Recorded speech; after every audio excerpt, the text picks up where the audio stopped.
In a new interview with CBS News, President Trump called the killing of George Floyd by police terrible, but hit back when asked about the underlying issue of deadly use of force by police. Why are African Americans still dying at the hands of law enforcement in this country?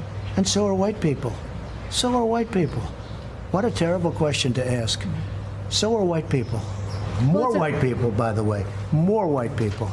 The president also defending the display of the Confederate flag. You understand why the flag is a painful symbol for many people because it's a reminder of slavery. Well, people love it, and I know people that like the Confederate flag and they're not thinking about slavery. I just think it's freedom of speech, whether it's Confederate flags or Black Lives Matter or anything else you want to talk about.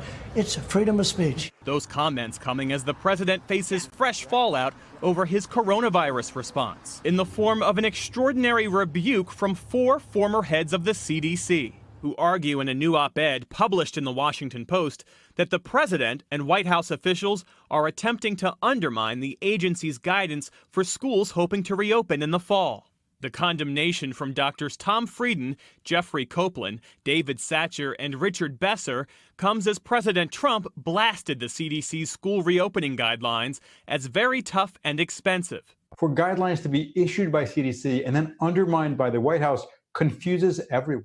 The CDC guidelines are based in science. If we can't rely on that, where are we going to turn? A White House official tells us in response that it's been working with the CDC in partnership since the very beginning of this pandemic. And they say they encourage all Americans to follow CDC guidelines.